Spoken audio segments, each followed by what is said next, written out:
Atualmente, todos na Terra, independente de sua religião ou nacionalidade, reconhecem que existe alguma espécie de batalha ocorrendo no mundo entre as forças do bem e do mal. Uma luta colossal entre a luz e as trevas, a verdade e o erro, a opressão e a liberdade, o bom e o mal, e finalmente, a vida e a morte. Qual é a história por trás deste evidente paradoxo? Muitas religiões, assim como a Bíblia, ensinam que além deste véu tridimensional do mundo físico que vemos, existe outro mundo espiritual que não podemos ver. Nesta realidade invisível ao nosso redor, se desencadeia uma batalha titânica entre o herói supremo e justo contra o vilão mais cruel e maligno.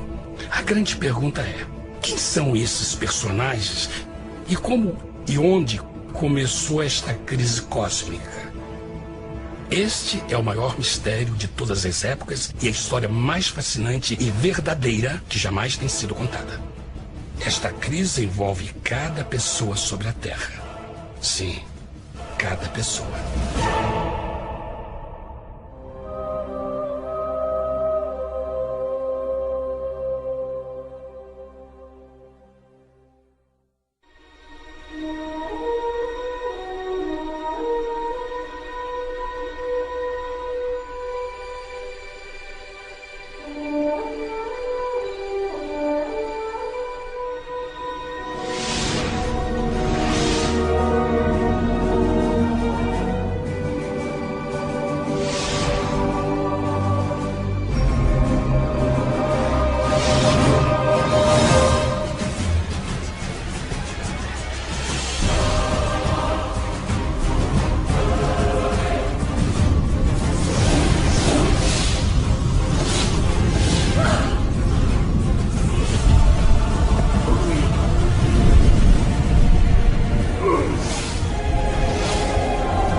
A história humana está repleta de cenas de guerras.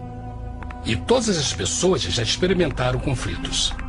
Mas para entender a origem do mal, devemos viajar ao passado para a Primeira Guerra do Universo. Porque esta guerra não aconteceu na Terra. Antes que o nosso mundo existisse, houve uma guerra no céu. Mesmo as palavras guerra no céu soam como uma contradição.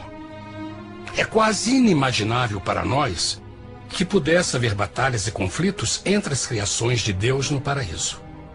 O que pode ter causado este conflito celestial?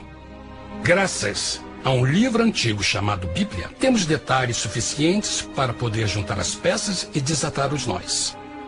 Mesmo que trágica, é uma extraordinária e bela história de amor que vai desde o princípio dos tempos até tocar pessoalmente a você, a mim e a cada indivíduo na Terra. Nossa história começa há muito tempo atrás na capital do universo. Em um lugar chamado Céu, que estava repleto de seres angelicais que amavam fazer a vontade de Deus.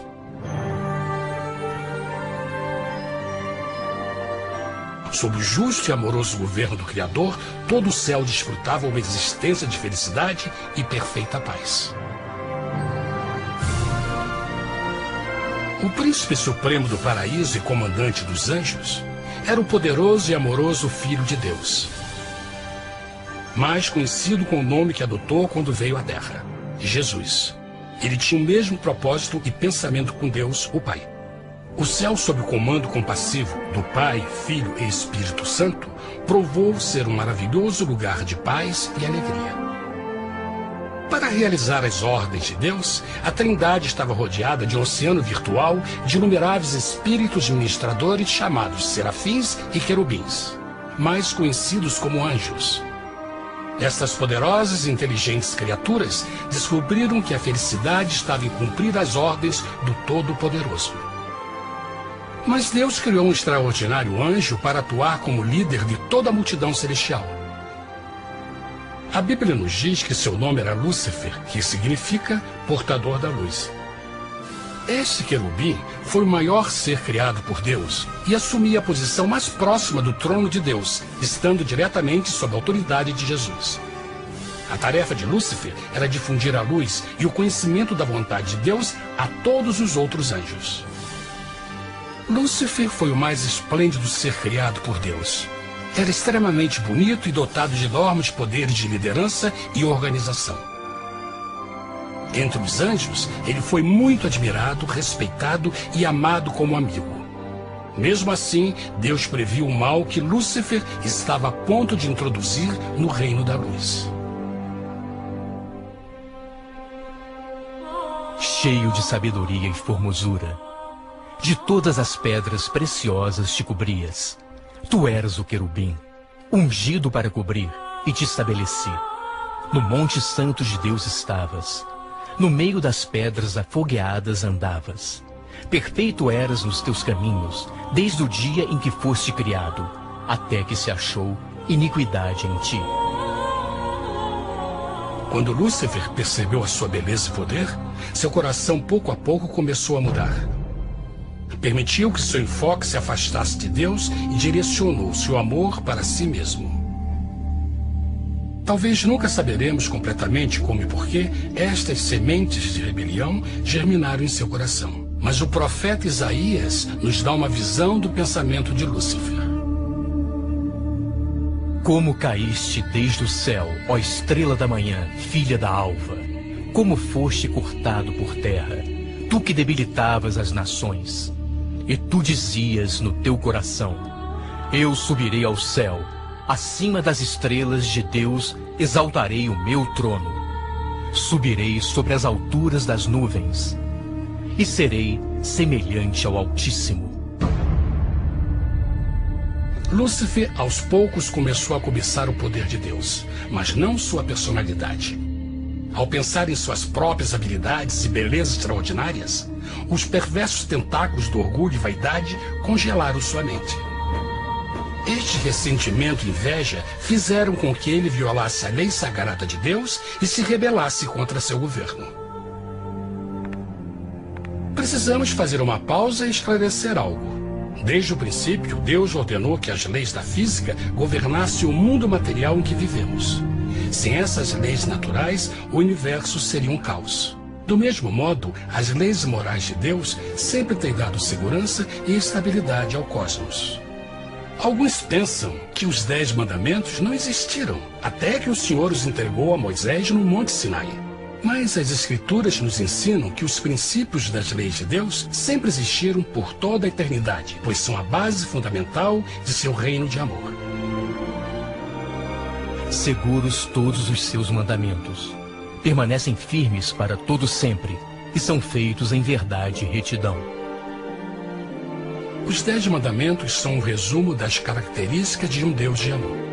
Os primeiros 4 mandamentos descrevem quem é Deus, seu poder, seu território e autoridade. Os últimos 6 descrevem como é Deus, sua honestidade, sua pureza, sua fé. Todas estas coisas sempre foram verdade e sempre serão verdade. Agora, pela primeira vez na história da eternidade, Lúcifer começou a violar esses princípios perfeitos. Lúcifer sabia que se fosse compartilhar o poder e status de Deus, necessitaria de apoio. E deu início ao trabalho. Começou sorrateiramente a circular entre os outros anjos, plantando sementes de dúvida e descontentamento a respeito da liderança de Deus, ao mesmo tempo em que, sutilmente, revelava suas próprias virtudes. Ele insinuou que Deus abusava de seu poder divino e suas leis restringiam a verdadeira liberdade e felicidade de suas criaturas. Com seu raciocínio audaz e poder de influência, Lúcifer pôde persuadir a um grande número de anjos a se unirem para seu motim. Talvez se perguntem, como tantos anjos inteligentes puderam seguir esse desertor? Bom, lembrem que até esse ponto nenhum anjo tinha escutado uma mentira. E nesse primeiro estágio da rebelião, os anjos não perceberam a obsessão de Lúcifer em assumir a posição de Deus. Não sabiam que finalmente ele planejaria a tortura e o assassinato do Filho de Deus na cruz com a intenção de ocupar o seu trono. Estranhamente, Lúcifer pensou que poderia ocultar seus verdadeiros propósitos de Deus. Ai dos que querem esconder profundamente o seu propósito do Senhor e fazem as suas obras às escuras e dizem: quem nos vê e quem nos conhece? Não pense nem por um momento que a rebelião de Lúcifer surpreendeu Deus e o pegou desprevenido. O Senhor sabe de todas as coisas e os pensamentos de suas criaturas. Ele entendia exatamente o que estava se passando pela mente de Lúcifer. E piedosamente Deus advertiu o desgarrado anjo do perigo. Mas no final, o orgulho e a vaidade não permitiram que Lúcifer se arrependesse. Então, iniciou a rebelião total contra Deus em vez da humilde obediência. Alguns podem perguntar: isso significa que Deus criou um anjo defeituoso? Não, mas ele criou Lúcifer com livre-arbítrio. Verão que o livre-arbítrio é uma coisa maravilhosa, mas também muito perigosa, incluindo o risco de uma rebelião e a possibilidade de que o amor de Deus seja rejeitado. Vejam que o amor real não pode vir de uma criatura pré-programada e não pode ser forçado, deve ser voluntariamente dado. Por exemplo, mesmo que seja bonito este cachorro robô, na verdade, nunca poderá amar-me. Posso fazer que pareça que me ame, mas só estará seguindo instruções pré-programadas. Interrupção. Por outro lado, este pequenino está realmente feliz em ver-me. Ele decidiu dar-me seu afeto. E com o tempo, nossa relação se fará mais forte, enquanto eu ame e cuide bem dele. Do mesmo modo, um Deus de amor só quer amor verdadeiro de suas criaturas. E para que isso aconteça, elas precisam ter o livre-arbítrio. A rebelião de Lúcifer é a maior evidência de que ele tinha esta liberdade. Agora, a grande pergunta é: como Deus enfrentaria esta crise? Como lidaria com Lúcifer e com os milhões de anjos que se uniram nessa rebelião? Muitos questionam: por que Deus não acabou imediatamente com a rebelião? Afinal, ele poderia facilmente vaporizar Lúcifer com um raio. Mas isto teria solucionado o problema? Não, pelo contrário. Isso só teria intensificado as dúvidas e suspeitas que Lúcifer havia plantado na mente dos anjos. Lembrem que Lúcifer sabia, como ninguém mais, da engrenagem interna do governo de Deus. Sua destruição seria vista como parte de uma grande armação, e a razão que o motivou a servir Deus teria sido o medo da represália e não o amor. O Senhor sabia, na sua sabedoria, que a melhor forma de enfrentar a crise era permitindo que tudo seguisse o seu curso. Esta seria a única forma de se assegurar que o mal não se ergueria outra vez. Deixai crescer ambos juntos até a ceifa. E por ocasião da ceifa, direi aos ceifeiros: colhei primeiro o joio e atai-o em molhos para o queimar, mas o trigo ajuntai-o no meu celeiro. Na parábola do joio e do trigo, Jesus descreve que um tempo de crescimento é necessário para que uma planta revele sua verdadeira natureza. No seu entendimento infinito, Deus sabia que com o tempo, o caráter real de Lúcifer seria exposto e que os amargos frutos de sua rebelião seriam vistos. Até agora, os cidadãos do universo não estavam familiarizados com o pecado e até onde os levaria. Mas isso mudaria quando eles vissem por si mesmos sua terrível natureza autodestrutiva. Afinal, a sabedoria e o amor do governo de Deus seria para sempre confirmado e o universo estaria seguro. Quando Lúcifer e seus seguidores revelaram abertamente sua rebelião, o Senhor soube que não haveria paz se permitisse que eles ficassem no céu. Deveriam pôr um limite, entrar em ação e enfrentar os rebeldes. Mas Lúcifer e seus seguidores nunca sairiam por vontade própria ou pacificamente. O passo seguinte foi a guerra. E houve batalha no céu. Miguel e os seus anjos batalhavam contra o dragão. E batalhavam o dragão e os seus anjos. Mas não prevaleceram, nem mais o seu lugar se achou nos céus. E foi precipitado o grande dragão, a antiga serpente, chamada o Diabo e Satanás, que engana todo mundo. Ele foi precipitado na terra, e os seus anjos foram lançados com ele. A Bíblia não revela exatamente que tipo de armas foram usadas durante este conflito cósmico. Mas esta guerra foi como nenhuma guerra que os olhos mortais já viram. Apocalipse 12:4 nos diz que finalmente Lúcifer e 1/3 dos anjos de Deus foram expulsos do paraíso.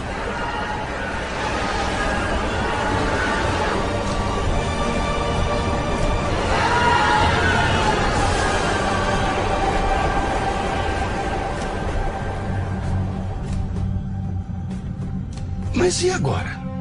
Lúcifer tinha milhões de anjos ao seu lado, mas precisava de um pedaço de chão para continuar sua rebelião. Rápido, muito rápido, o universo começou a entender o quão doloroso e caro o pecado poderia chegar a ser.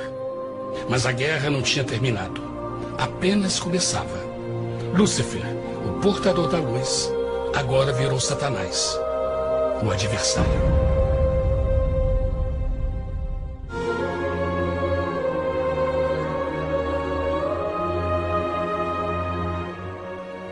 Depois da guerra no céu, Satanás e seus anjos caídos foram expulsos da corte de glória.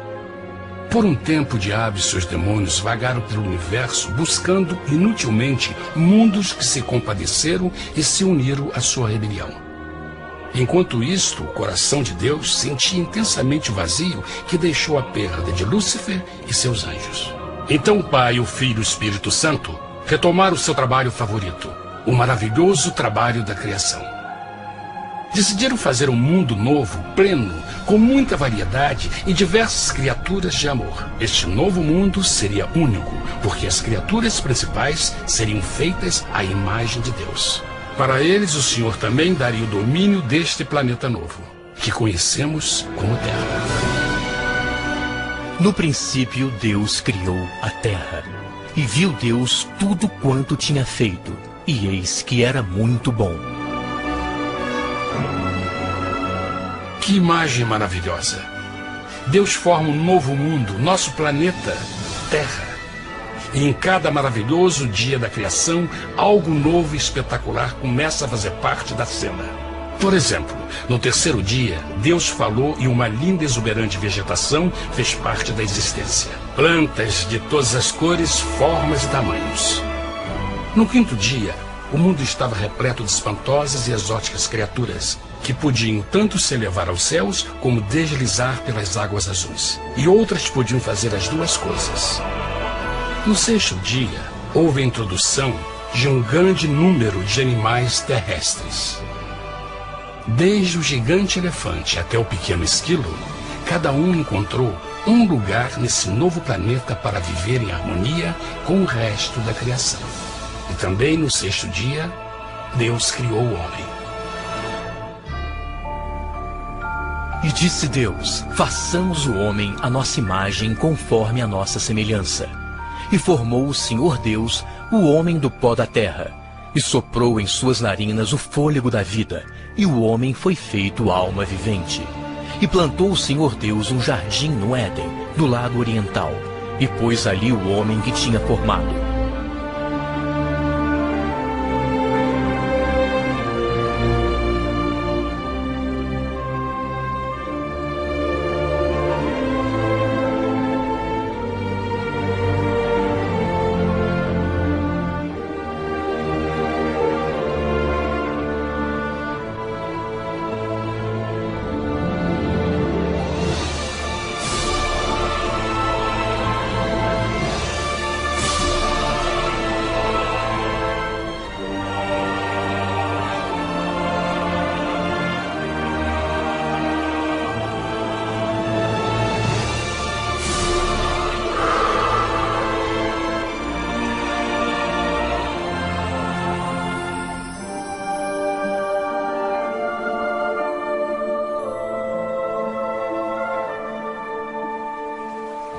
Mas que grande honra ser criado à semelhança de Deus, ser um indivíduo com liberdade de pensamento. No princípio, o homem não percebia a sua nudez. Provavelmente porque antes do pecado ele estava vestido de glória e luz.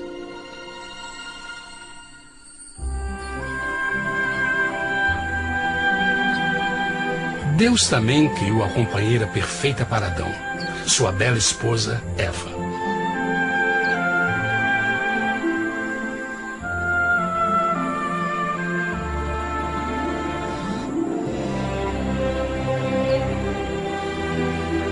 O feliz casal foi colocado em um magnífico jardim perfeitamente projetado para aumentar sua felicidade. Para Adão e Eva e as outras criaturas da terra, também foi dado o privilégio divino de procriar a sua própria imagem. A intenção de Deus foi que a raça humana tivesse domínio sobre este paraíso perfeito para sempre. Eternamente felizes e saudáveis, trabalhariam com a flora do jardim de Deus, enquanto desfrutariam o afeto e companhia de todas as criaturas sob seus cuidados. O ambiente que nossos primeiros antepassados experimentaram foi muito diferente do mundo de hoje. As rosas não tinham espinhos, os insetos não mordiam nem picavam, e os leões e as ovelhas brincavam juntos. Mas a grande bênção era os humanos viverem em perfeita harmonia com seu Criador. A cada 7 dias, Adão e Eva descansavam de seu prazeroso trabalho e gozavam de uma comunhão com a visita de seu Criador. Era um mundo esplêndido e maravilhoso. E esse estado de felicidade teria continuado eternamente se nossos primeiros parentes tivessem mostrado fidelidade com uma simples prova. Mas da árvore do conhecimento do bem e do mal, dela não comerás, porque no dia em que dela comeres, certamente morrerás. Visto que o adversário havia contaminado o universo com sua rebelião, o Senhor viu a necessidade de uma simples prova de amor e lealdade. Lembrem que os anjos bons acabaram de ver 1/3 de seus amigos serem expulsos do céu durante a guerra. Como estariam seguros de que esses novos humanos não se uniriam a Lúcifer e causariam problemas? Então o Senhor plantou uma árvore no jardim, uma árvore cujo fruto não deveria ser comido sob pena de morte. Ao passar por esta simples prova de obediência, Adão e Eva mostrariam a lealdade para com Deus e a fé em sua palavra. Ainda mais, era uma prova de amor. Por isso, Jesus disse em João 14, se me amais, guardais meus mandamentos. Mas alguém mais soube desta prova de fé e estava determinado a usá-la em seu favor. Satanás estava com inveja dos humanos que desfrutavam da bendita vida que ele perdeu. Sua feliz existência estava em total contraste com a sua, que agora estava cheia de culpa, pecado e miséria. Com ressentimento e raiva, não estava disposto a deixar o casal em paz, pois o pecado sempre buscará arrastar a outros consigo.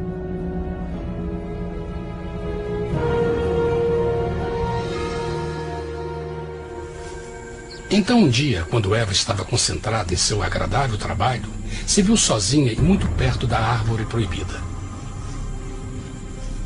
Foi quando Satanás viu sua oportunidade. Através de uma serpente hipnotizante, o anjo caído chamou Eva até a árvore e a envolveu em uma conversação.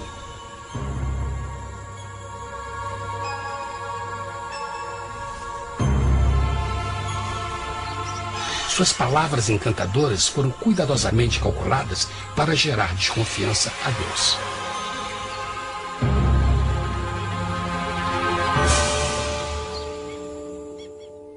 A serpente replicou à mulher, de modo algum morrereis. Deus sabe que no dia em que dele comerdes, vossos olhos se abrirão, e sereis como Deus, conhecedores do bem e do mal. A mulher notou que a árvore era boa para comer, pois era atraente aos olhos e desejável para alcançar sabedoria. Colheu o seu fruto e comeu. Deu também ao seu marido, que comeu assim como ela. Tragicamente, quando Eva escutou a suave e sedutora voz do tentador, começou a ter certas dúvidas da palavra de Deus. A serpente enganou-o com a promessa de grande poder e sabedoria. Isso chamou sua atenção. Além disso, aparentemente um fruto deu à serpente a habilidade de falar. Que outros poderes poderia dar a ela? E mesmo tendo acabado de conhecer a serpente, ela confiou em sua palavra acima da de Deus, quem a criou, e lhe deu um paraíso para viver. Então Eva comeu o fruto proibido e convenceu seu esposo a fazer o mesmo. Adão poderia ter escolhido ser fiel a Deus, mas colocou seu amor pela esposa acima do seu amor por Deus. Quando os nossos primeiros parentes mostraram lealdade ao inimigo, o domínio da terra foi tomado por Satanás. Não sabeis que, vos oferecendo a alguém para lhe obedecer, vos tornais escravos daquele a quem obedeceis? Ninguém pode servir a dois senhores. Este mundo agora seria o último campo de batalha entre o bem e o mal, e o coração de cada homem e mulher seria o prêmio. Adão e Eva não se deram conta desse tempo, mas seu momento de desconfiança e desafio abriria as comportas do sofrimento de milhões de pessoas durante milhares de anos.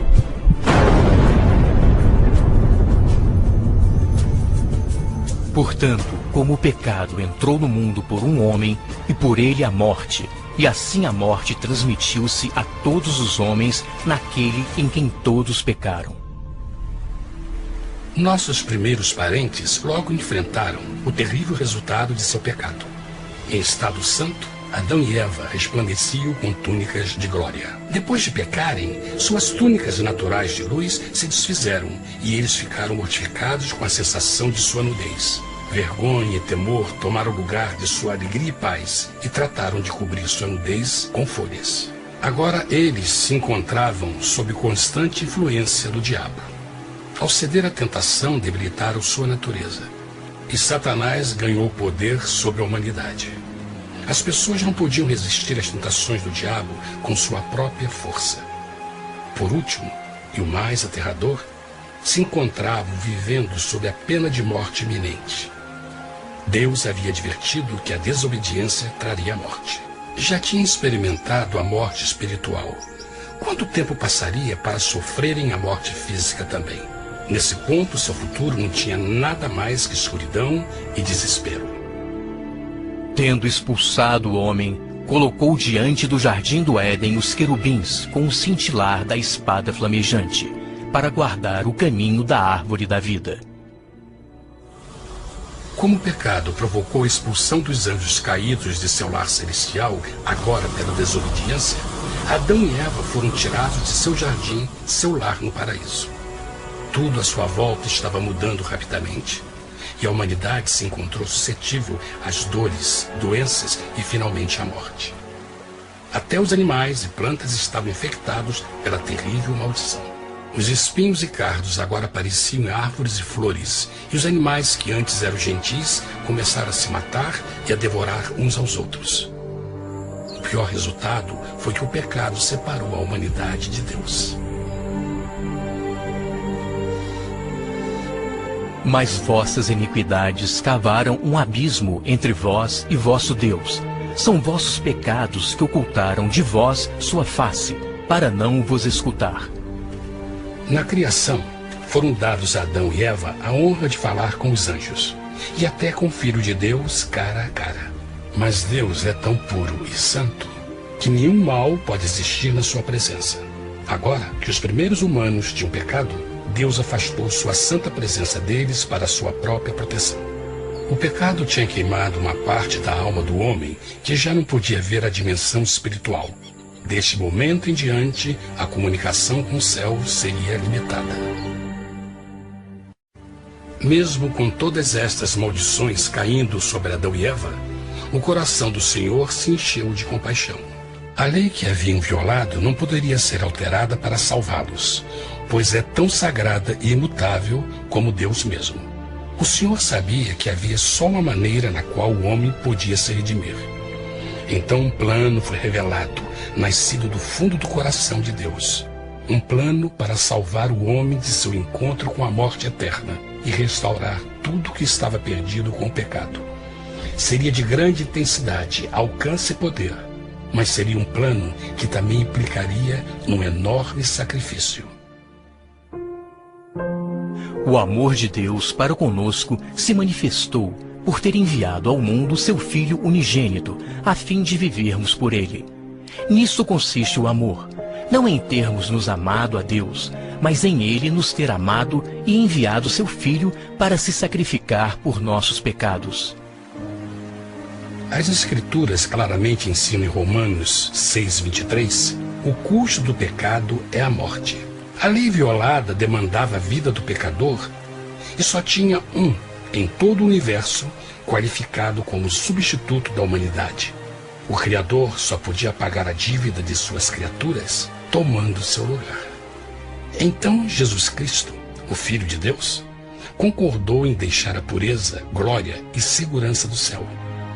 Ele viria para morrer em nome do homem em seu malvado e renegado planeta. Ele nasceria como um inocente e indefeso bebê, suportaria uma vida de dor e vergonha e mesmo assim viveria uma perfeita e vitoriosa vida. Finalmente, ele teria uma morte humilhante para poder ser o substituto da humanidade caída. Por seu sacrifício, a humanidade incrivelmente receberia uma nova oportunidade de ter a vida eterna. Seu sangue seria o resgate para um mundo raptado por Satanás. Este maravilhoso plano de redenção foi graficamente ilustrado no sistema de sacrifício de animais ordenado por Deus depois da queda do homem. O Senhor tinha avisado Adão e Eva que iriam morrer no dia em que comessem do fruto proibido. E como que permaneceram vivos? A Bíblia nos diz que imediatamente depois do pecado, Deus providenciou roupas na forma de peles de animais. É bom notar que o Apocalipse se refere a Jesus Cristo como a ovelha que foi morta desde o princípio do mundo. Isso indica que uma ovelha foi sacrificada no mesmo dia para prevenir suas mortes imediatas. Pela fé, neste sacrifício, suas mortes foram simbolicamente transferidas deles para a criatura inocente. A ovelha certamente era a representação de Jesus. Assim, um raio de esperança foi dado em uma situação de escuridão e desespero. Através do arrependimento e a fé no sangue do Messias, qualquer humano poderia uma vez mais ser filho de Deus. Mas mesmo com este grande plano para a humanidade, Satanás ainda tinha o domínio da terra. E a vida na terra não estava fácil. No mundo haveis de ter aflição, mas coragem, pois eu venci o mundo. Naturalmente, muitos se perguntam, como um Deus amoroso e poderoso permite dores e sofrimentos no nosso mundo atual? Mas está claro desde o Gênesis que Deus nunca quis que nós tivéssemos o conhecimento da dor dessa vida. Quando o mundo saiu das mãos de Deus, a terra era um maravilhoso paraíso. Foi o pecado de Adão e Eva que deu a Satanás o direito de assumir o controle deste planeta. Devido à sua trágica eleição, o diabo e seus súditos ganharam o poder de tentar e atormentar os humanos, introduzindo a doença, a dor e o sofrimento. Talvez fosse melhor perguntar: por que Satanás não tem o controle total da humanidade? A resposta é Jesus Cristo. Talvez já perceberam que a morte de Jesus na cruz deu a cada um de nós a oportunidade de sermos salvos, mas na verdade fez muito mais do que isso. Quando o Salvador ofereceu sua vida para redimir a terra, esse ato poria restrições ao controle de Satanás sobre a humanidade. Satanás não poderia forçar nossa vontade e seu poder de nos ferir seria limitado. O sacrifício de Cristo também nos trouxe um tempo de prova, durante o qual poderíamos ver a diferença entre o governo de Deus e o de Satanás, e então decidir a quem servir. Finalmente, pelo sacrifício que fez Jesus, o reino de Satanás chegará ao seu final, e um dia a terra será devolvida ao homem mais maravilhosa do que era no princípio. Mesmo Adão e Eva tendo começado suas vidas como exilados do paraíso, ainda tinham esperança. Deus providenciou peles de animais sacrificados para se cobrirem. Mas o mais importante, Ele prometeu o sangue do Cordeiro de Deus para pagar por seu pecado, se aceitassem Cristo e se arrependessem. Uma grande pergunta permanece: as pessoas aceitaria o grande presente de Deus? Como escaparemos se agora desprezarmos a mensagem tão sublime da salvação? A incrível história que acabaram de escutar é verdade e afeta vocês. Pois, pelo desejo de Satanás de ser Deus e a desconfiança e desobediência de Adão e Eva, todos nós nos encontramos em uma situação perigosa. De um lado, a humanidade foi grandemente favorecida por Deus com uma segunda chance de recuperar nosso lugar no Éden. Por outro lado, se nós desistirmos de aproveitar esta grande chance, nos tornaremos escravos de Satanás e finalmente seremos destruídos quando Deus limpar o universo do pecado. Amigos, não há melhor hora de fazer sua escolha por Jesus do que agora mesmo. Nenhum de nós sabe quanto tempo mais teremos que viver nesta terra. Jesus nos tem mostrado grande interesse no seu bem-estar e seu amor por vocês o levou a providenciar uma maneira de escaparmos de uma futura destruição. Ele quer que você o aceite e se arrependa de seus pecados. Através de Cristo, pode encontrar o perdão para tornar-se como Ele em caráter. A triste notícia é que Satanás atua de todas as formas possíveis para evitar que aceite o presente da salvação de Deus. Devido à nossa rotina da vida, o amor ao dinheiro ou alguma outra distração fascinante, ele trabalha para manter a todos ocupados e afastados do que, na realidade, mais importa, sua salvação eterna.